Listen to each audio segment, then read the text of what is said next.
Hello, this is Dan with August Games, and I'm going to walk you through how to set up a cooperative game of Rise of the Gnomes. You could also follow these steps for solo play, the only difference being there is only one player board. So the first thing we're going to do is we're going to set up our resources piles, which we've, thanks to Tabletopia, has already done, which is our upgrade tokens, gold, and our beer. All right, it's in the bags. Second thing is we're going to set up our gnome board, which, again, thanks to Tabletopia, already done, which is filling in one brewery in each of the boxes, adding one customer to each of the cubes, and then placing this on the difficulty level. We'll adjust it later, but right now we'll just leave it on normal.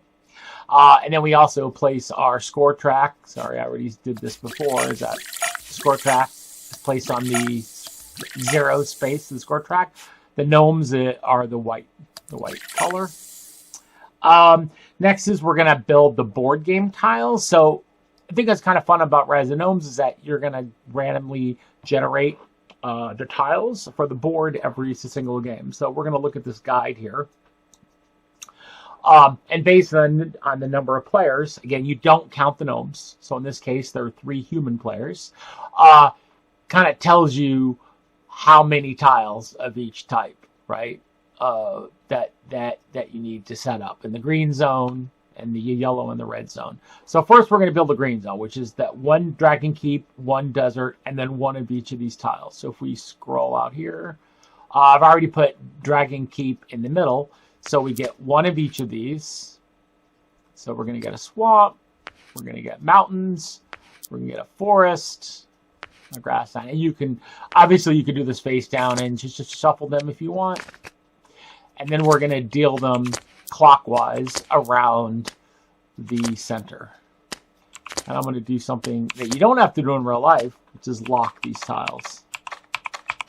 So now we've got our green zone is done.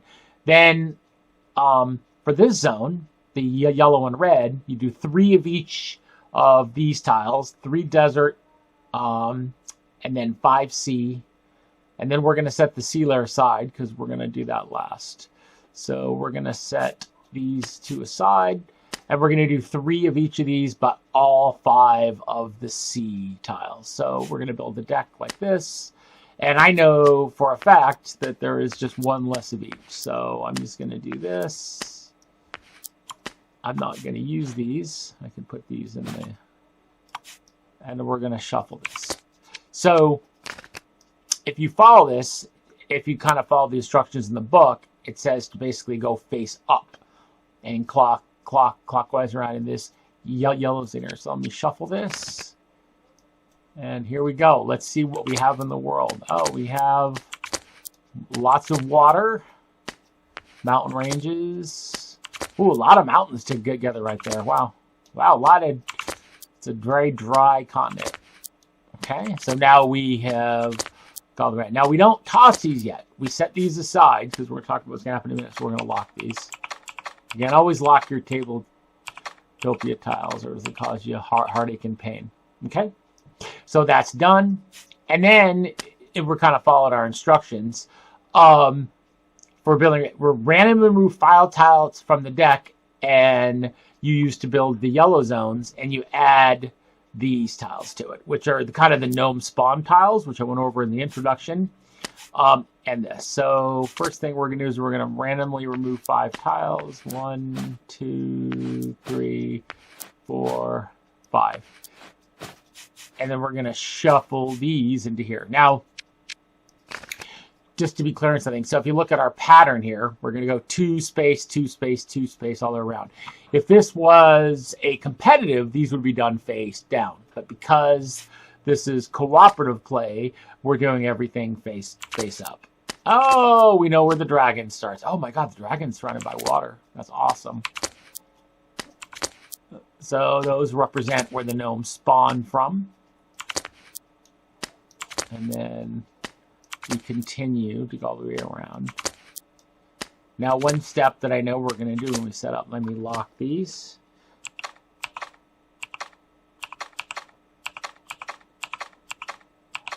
Okay, so and part of our board setup, which I'm going to go ahead and go away right now, is that anywhere that's adjacent, any one of C tile that's adjacent to a gnome spawn location or a gnome land tile gets a boat on it, being that, you know, the gnomes are kind of sailing in.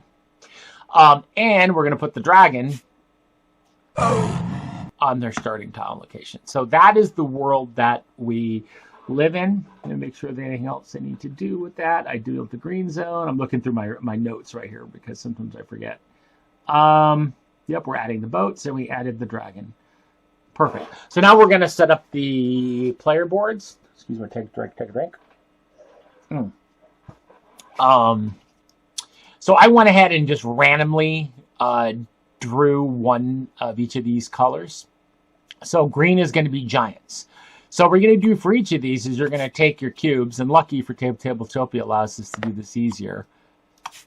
We populate our customer cubes, our upgrade tiles, and our breweries, and we put this on the bottom beer production, right? The lowest one, and then think we'll do, yes, now we're going to collect our starting stuff. But before I do that, let me move this right here. Okay, so this right here at the top tells us how many beer tokens we get, how much gold we get, and everything. So this is our kind of starting resources. So before you start resources, we need to kind of populate our starting location on the board. So this right here, if you look right here, oh, you can't really see, is mountains, which means that all the players start in the tiles adjacent to the center. So like each player color has its own type, but the six-player expansion always starts in desert. So the dwarves, I think we are, our giants, excuse me, start in the mountain tile. So they start with one brewery, and they start with four cubes. So breweries are subtracted from top to bottom. Cubes are always subtracted from left to right. So, and we're going to go ahead and we're going to place them out in that mountain tile adjacent to the, there it is right here. You can see it right here. We put them right here. They're enjoying the mountains. Their customers enjoying the lake. Okay. And then the last thing you're going to do is we are going to do our starting resources, and we're going to determine our number of breweries. Let's do the number of brewers, that we get. Breweries are your workers. Excuse me for sometimes I mix the terms. So based on the number of players, we're doing 3-player, we get 6. So 6 is what you start with. So what you do is you set aside 6, and then you're going to take 1 extra, and we're going to set it aside because you're going to get an extra worker between turn 3 and 4. Actually, the new board has a space there for it, and then these 2 are not used. We can throw these into the game box. And then we do our starting beer, which is in this case 4.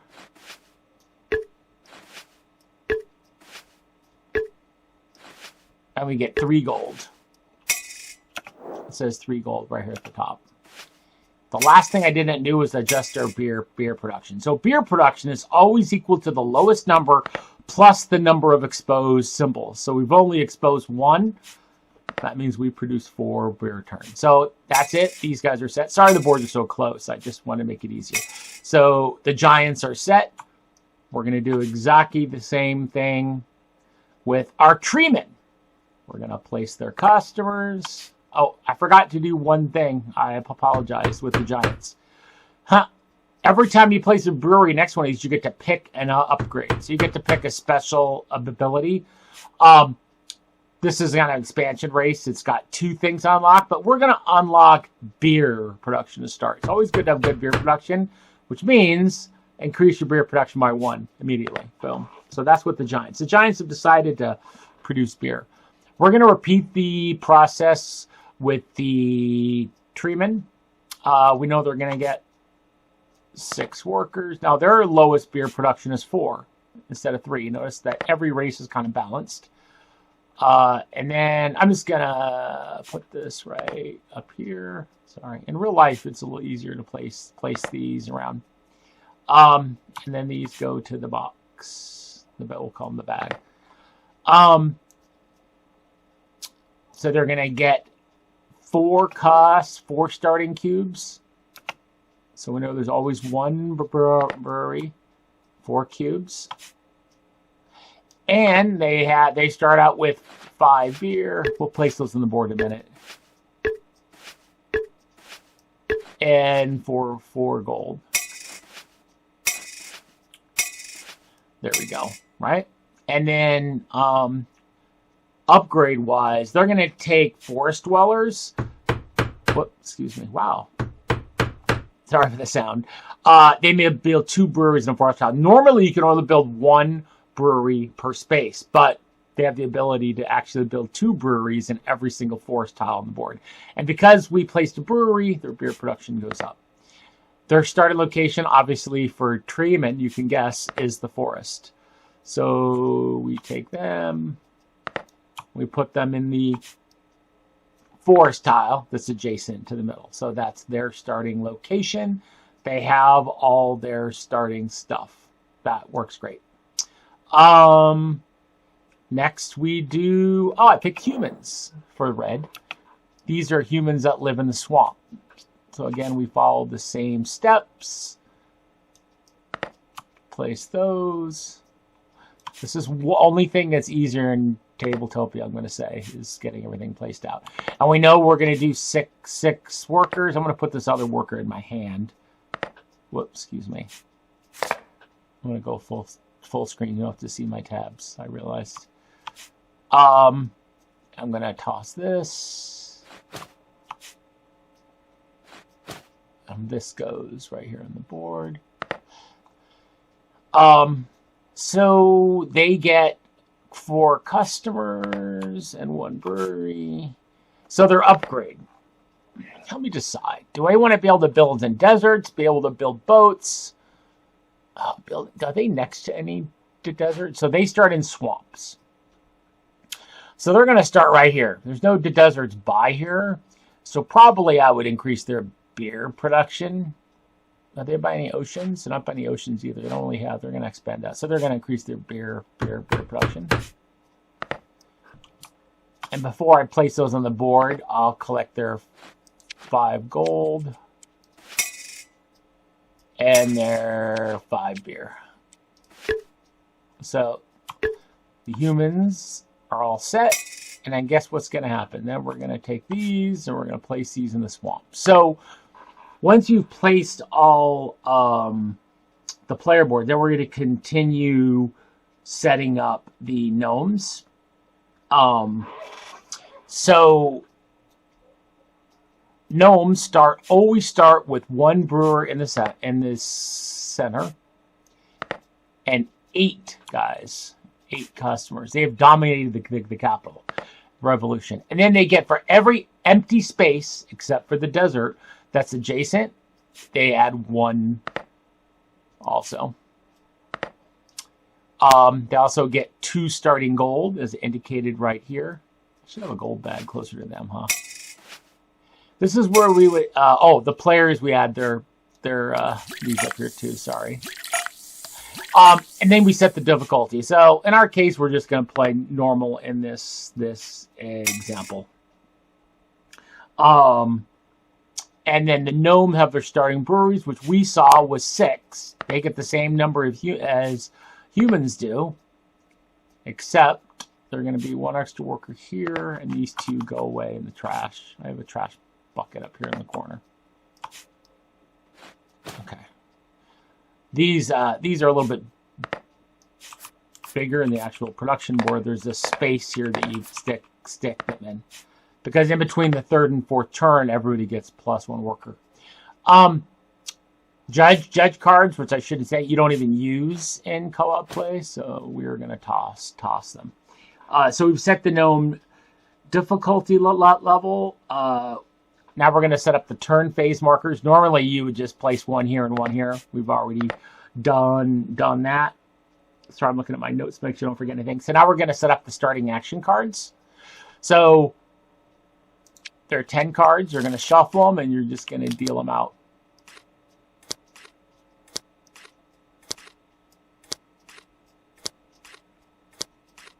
And then we'll lock them, just because.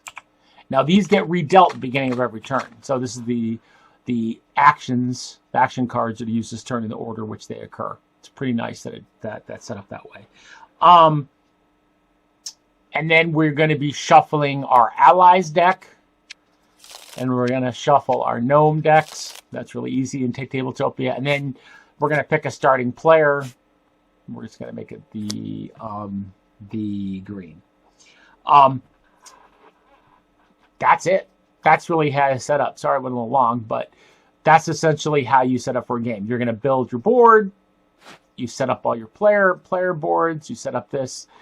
That is how you set up a game of co-op Rise of the Gnomes.